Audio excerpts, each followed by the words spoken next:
Good morning to all of students. Now we discussed about the properties of mixture. In just back video, all of you had been discussing about the compound and properties of compound. The very important. Compound is very important, and on the same basis of compound, you can studied about the properties of mixture. Okay. If you remember, you have the concept of compound, then this is not necessary to remember, not necessary to study the properties of mixture, because just opposite properties of compound is mixture. So now I come to the point, properties of mixture. तो देखिए, हमने properties of mixture में लिखाया है mixture can be separated by physical process, है ना, into its constituent. Mixture can be separated into its constituents. Mixture को constituent का मतलब होता है उसमें मिला हुआ, सब लोग जानते हैं. कंस्टिट्यूएंट्स मीन्स उसमें मिला हुआ. तो मिक्सचर को उसके कंस्टिट्यूएंट में आप अलग कर सकते हैं बाय फिजिकल प्रोसेस. जैसे कि मैंने लिखा एग्जाम्पल, सॉल्यूशन ऑफ शुगर, यानी sugar plus water can be separated by physical process evaporation. Evaporation एक फिजिकल प्रोसेस है, आगे हम पढ़ेंगे इवोपोरेशन वगैरह के बारे में डिटेल में. तो मिक्सचर को आप फिजिकल प्रोसेस से अलग कर सकते हैं इनटू इट्स कंस्टिट्यूएंट्स, है ना. जैसे कि सॉल्यूशन ऑफ शुगर को आप गर्म कर दीजिए, इवोपोरेशन क्या होगा, गर्म कर दीजिए, वाटर इवोपोरेट हो गया, हवा में चला गया और बच गया आपका शुगर. जैसे कि आप लोग मिठाई वगैरह में देखे होंगे, है ना, गर्मी के दिनों में मिठाई पे छोटा छोटा जो है स्मॉल पीसेस ऑफ शुगर जमा हो जाती है ना. लेकिन आप कंपाउंड में क्या पढ़े थे, जस्ट उल्टा. कंपाउंड में क्या पढ़े थे कि can not be separated into its constituent. लेकिन मिक्सचर जस्ट उल्टा. मैंने क्या बोला अभी आपको कि आप अगर कंपाउंड पढ़ लिए तो मिक्सचर आपको याद करने की, पढ़ने की कोई ज़रूरत नहीं है, क्योंकि जस्ट उल्टा है आपका कंपाउंड का मिक्सचर. कंपाउंड में आपका अलग कर सकते हैं, कंस्टिट्यूएंट में इसमें अलग नहीं कर सकते. उसमें क्या पढ़े थे कि कंपाउंड में पढ़े थे आप कि compound has the property of, compound has not the property of constituent. Compound में उसके कंस्टिट्यूएंट का प्रॉपर्टी नहीं होता है. जैसे शुगर में कार्बन है, हाइड्रोजन है और ऑक्सीजन है, तो ना ही कार्बन का प्रॉपर्टी, ना ही हाइड्रोजन का और ना ही ऑक्सीजन का. लेकिन मिक्सचर में has the property of its constituent. कोई भी मिक्सचर है अपने कंस्टिट्यूएंट का प्रॉपर्टी रखता है. जैसे कि देखिए मैंने लिखाया mixture of sand and sugar. तो सैंड और शुगर में सैंड का भी प्रॉपर्टी है और शुगर का भी प्रॉपर्टी है, ठीक है.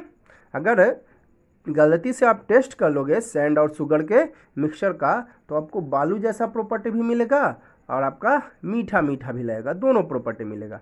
लेकिन कंपाउंड में उसके कंस्टिट्यूएंट का प्रॉपर्टी आपको नहीं दिखेगा, लेकिन मिक्सचर में दिखेगा. नहीं, जस्ट उल्टा है. कंपाउंड में आपको पढ़े थे क्या कि fixed melting and boiling point, इसमें not fixed melting and boiling point.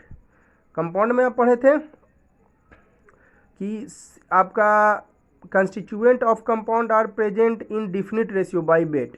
लेकिन इसमें क्या पढ़ा है, constituent of mixture are not present in definite ratio. मतलब इसमें जितना मन करे उतना मिला दीजिए. 10 किलो चीनी में आप 10 किलो पानी मिला दीजिए, 10 किलो चीनी में आप 1 किलो पानी मिला दीजिए, 10 किलो चीनी में आप 250 किलो पानी मिला दीजिए, कोई फ़र्क नहीं पड़ता है, ठीक है. आप कितनों मिला दीजिए, इसका कोई मास का जो है कंस्टिट्यूट मास का जो है रेशियो नहीं होता है. जितना मन करे उतना मिला दीजिए.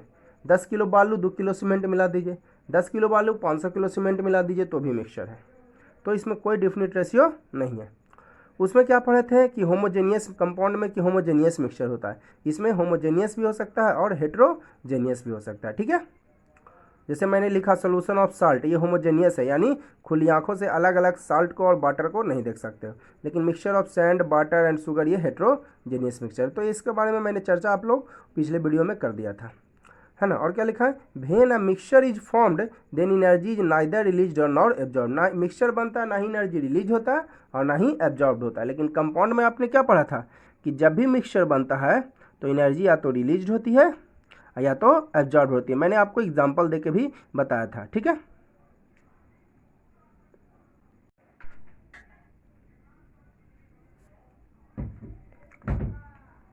अब देखिए हम लोग पढ़ेंगे difference between mixture and compound. तो क्या है डिफरेंस का मतलब उल्टा, कुछ अलग होना चाहिए, तो लिख दीजिए।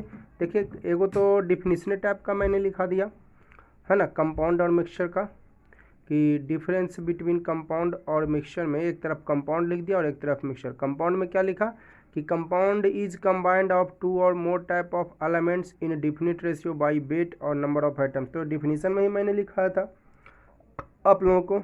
मिक्सचर में मिक्सचर इज 2 और मोर टाइप्स ऑफ मैटर्स, ये भी डिफिनीशन में हमने लिखा था। एक तरह से मैंने फर्स्ट जो डिफरेंस दिया वो डिफिनीशन ही है कि कंपाउंड जो है 2 या 2 से अधिक आपको टाइप ऑफ एलिमेंट से बने होते हैं इन डिफिनिट रेशियो, है ना, रेशियो डिफिनिट होना चाहिए, है ना, बाय वेट और नंबर ऑफ आइटम्स। और मिक्सचर 2 या 2 से अधिक मैटर से बना होता है।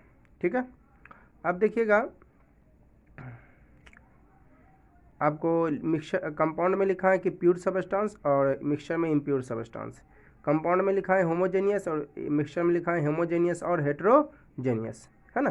तो ये सब बताया हुआ है, आप लोग को याद करने की कोई ज़रूरत नहीं है ना। अगला है लिखा है constituent of compound can not be separated by physical process. Compound का कंस्टिट्यूएंट को आप फिजिकल प्रोसेस से अलग नहीं कर सकते हैं, लेकिन मिक्सचर के कंपोनेंट्स को फिजिकल प्रोसेस से अलग कर सकते हैं। वही मैंने लिखा है constituent of mixture can be separated by physical process. ठीक है, अब देखिए इसमें लिखा है fixed melting and boiling point, और इसमें क्या लिखा है not fixed melting and boiling point. ठीक है, इसमें क्या लिखा है it does not have the properties of its constituent, इसके पास कंस्टिट्यूएंट का प्रॉपर्टी नहीं होता है ना। It does not have the properties of constituent, compound में जो कंस्टिट्यूएंट है उसका प्रॉपर्टी नहीं होता है, लेकिन मिक्सचर में has the properties of constituent, mixture जो है उसमें कंस्टिट्यूएंट का प्रॉपर्टी रखता है। ठीक है, अब इसके बाद देखेंगे difference between element and mixture. तो देखिएगा difference between element and mixture देखते हैं। एक तरफ मैंने एलिमेंट लिख दिया, एक तरफ मैंने मिक्सचर लिख दिया। तो एलिमेंट में क्या लिखा है कि element is group of same type of atoms, एक तरह से डिफिनीशन मैंने लिखा एलिमेंट का। मिक्सचर में लिखा है मिक्सचर इज 2 और मोर टाइप्स ऑफ मैटर्स, यानी एक तरह से डिफिनीशन ही लिखा, मतलब एक डिफरेंस उसका डिफिनीशन हो गया। एलिमेंट में लिखा कि प्योर सब्सटेंस, मिक्सचर में इम्प्योर सब्सटेंस। एलिमेंट में लिखा it can not be separated by physical और केमिकल प्रोसेस। हाँ, आप कंपाउंड में क्या पढ़े थे कि केमिकल प्रोसेस से अलग कर सकते हैं। कंपाउंड में आपने पढ़ा था कि केमिकल प्रोसेस से आप अलग कर सकते हैं, लेकिन आपका आप एलिमेंट में ना ही फिजिकल प्रोसेस और ना ही केमिकल प्रोसेस से अलग कर सकते हैं। ठीक है, क्योंकि ये इसमें केवल और केवल एक ही टाइप का जब एटम्स होता ही है तो उसको क्या आप अलग कीजिएगा। अरे 2 3 4 तरह के रहते रहेंगे तभी ना उसको अलग कर सकते हैं जी। एलिमेंट में क्या है कि केवल और केवल एक ही टाइप के एटम्स होते हैं, तो उसको आप क्या अलग करोगे। ठीक है, तो इसलिए इसको फिजिकल ना ही केमिकल प्रोसेस से अलग कर सकते हो, एलिमेंट को ना ही फिजिकल प्रोसेस और ना ही केमिकल प्रोसेस से अलग कर सकते हो। अब देखिए मिक्सचर में लिखा it can be separated by physical process into its constituent. हाँ, फिजिकल प्रोसेस से मिक्सचर के कंस्टिट्यूएंट को अलग कर सकते हो। एलिमेंट में लिखा है fixed melting and boiling point, लेकिन मिक्सचर में लिखा है आपको क्या कि not fixed melting point and boiling point. ठीक है, तो ये था आपको difference between element and mixture, है ना। और मिक्सचर के बारे में अब आप लोग पढ़ चुके हैं। ठीक है, अब अगले वीडियो में कुछ और टाइप्स वगैरह देखेंगे, कैसे कैसे मिक्सचर के कंपोनेंट्स को अलग करते हैं, और इसके पहले कुछ और पॉइंट्स भी देखेंगे। ठीक है, now that's all for today. और वीडियो अच्छी लग रही हो तो ज़रूर लाइक कर दीजिएगा। Okay, have a nice day. और अगर कोई डाउट हो तो कमेंट ज़रूर करोगे, है ना। कोई भी डाउट हो तो कमेंट कीजिएगा, और जो चैनल पे नए हैं ज़रूर से ज़रूर सब्सक्राइब कर देंगे। ओके।